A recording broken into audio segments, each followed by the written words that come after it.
भारत का एक ऐसा मंदिर जहां हर साल करोड़ों लोग अपने बालों का दान करते हैं, चाहे अमीर हो या गरीब, पुरुष हो या महिला, हर कोई वहां जाकर अपना सिर मुड़वाता है। पर आखिर क्यों?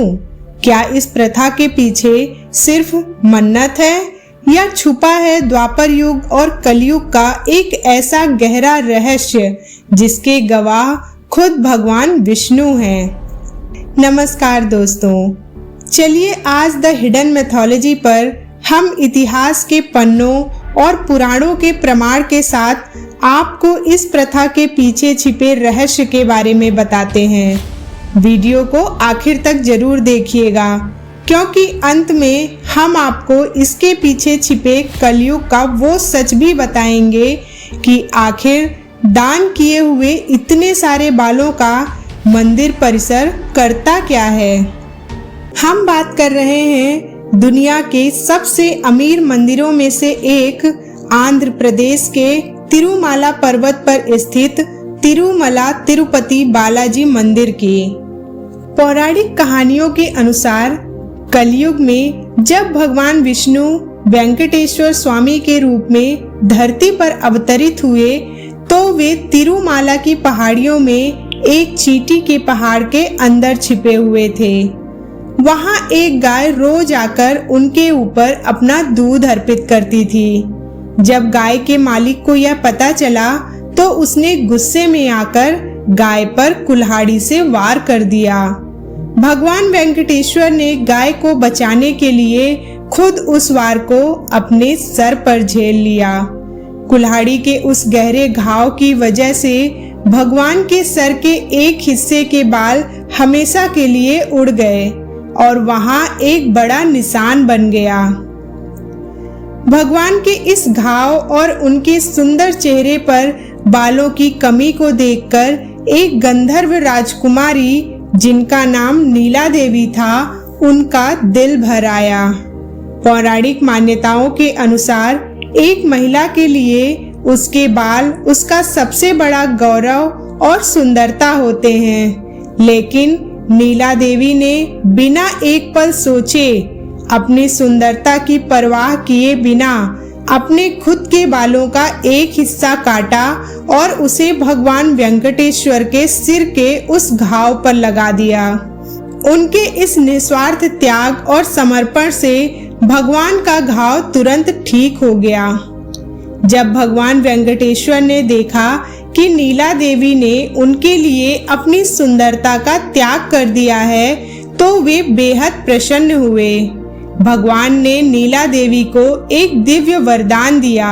उन्होंने कहा, कलयुग में जो भी भक्त मेरे दर्शन के लिए तिरुमला आएगा और अपने बालों का त्याग करेगा, उसके बाल सीधे तुम्हें समर्पित होंगे। मैं उस भक्त की हर मनोकामना पूरी करूंगा और उसके जीवन के सारे कष्ट हर लूंगा। यही कारण है कि तिरुपति में बाल मुड़वाने के इस स्थान को नीला देवी के सम्मान में नीलाद्री पहाड़ी और इस परंपरा को एक पवित्र भेंट माना जाता है। आज भी करोड़ों भक्त इसी पौराणिक वादे को निभा रहे हैं। हमारे वेदों और शास्त्रों में इस मुंडन संस्कार के पीछे एक बहुत बड़ा आध्यात्मिक संदेश भी छिपा हुआ है। हिंदू धर्म में बालों को मानव शरीर के आकर्षण, सुंदरता और अहंकार का प्रतीक माना गया है। जब हम आईने के सामने खड़े होते हैं तो सबसे पहले अपने बालों को संवारते हैं। यह हमारा गर्व है। परंतु जब एक भक्त तिरुपति बालाजी के चरणों में अपना सिर मुड़वाता है तो वह असल में अपने बालों का नहीं, बल्कि अपने अहंकार, घमंड और काम क्रोध का दान कर रहा होता है। भगवान के सामने हर इंसान बराबर है, चाहे वह कोई करोड़पति बिजनेसमैन हो, फिल्म स्टार हो या कोई आम नागरिक। वहाँ सब एक कतार में बैठकर सिर मुड़वाते हैं, जो यह सिखाता है कि भगवान के दरबार में भौतिक सुंदरता का कोई मूल्य नहीं है। वहाँ केवल आपकी आत्मा की पवित्रता देखी जाती है। चलिए अब आपको बताते हैं एक ऐसे सच के बारे में जिसे सुनकर आप हैरान रह जाएंगे। क्या आपने कभी सोचा है कि हर रोज यहाँ जो टनों बाल दान किए जाते हैं उनका तिरुपति देवस्थानम करता क्या है? दरअसल इन बालों को बहुत ही वैज्ञानिक तरीके से साफ, छांटा और सुरक्षित किया जाता है। इसके बाद इन बालों की अंतरराष्ट्रीय स्तर पर ई नीलामी की जाती है। इन असली इंसानी बालों की विदेशों में, खासकर अमेरिका, यूरोप और चीन में बहुत डिमांड है, जहां इनसे हाई क्वालिटी विग्स और एक्सटेंशंस बनाए जाते हैं। इस नीलामी से मंदिर प्रशासन को हर साल करोड़ों रुपयों का रेवेन्यू प्राप्त होता है और सबसे खूबसूरत बात यह है कि इस पैसे का इस्तेमाल मंदिर के रखरखाव, मुफ्त भोजन, अनाथालयों, अस्पतालों और गरीब बच्चों की शिक्षा के लिए किया जाता है। यानी आपका एक छोटा सा त्याग समाज के कल्याण में काम आता है। तो दोस्तों, तिरुपति बालाजी में बाल दान करना सिर्फ एक अंधविश्वास या रस्म नहीं है, यह नीला देवी के निस्वार्थ प्रेम की याद दिलाता है, इंसान को विनम्र बनाना सिखाता है और इसके जरिए करोड़ों लोगों की समाज सेवा भी होती है।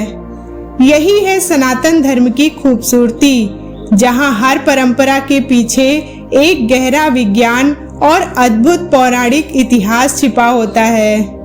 अगर आप भी कभी तिरुपति गए हैं या जाने वाले हैं तो कमेंट्स में गोविंदा गोविंदा लिखना ना भूलें।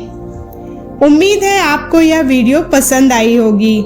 ऐसी ही और भी रहस्यमयी और पौराणिक कहानियों को जानने के लिए वीडियो को लाइक करें, अपने दोस्तों के साथ शेयर करें और हमारे चैनल द हिडन मैथोलॉजी को सब्सक्राइब जरूर करें। मिलते हैं अगले वीडियो में, तब तक के लिए जय श्री वेंकटेश्वर।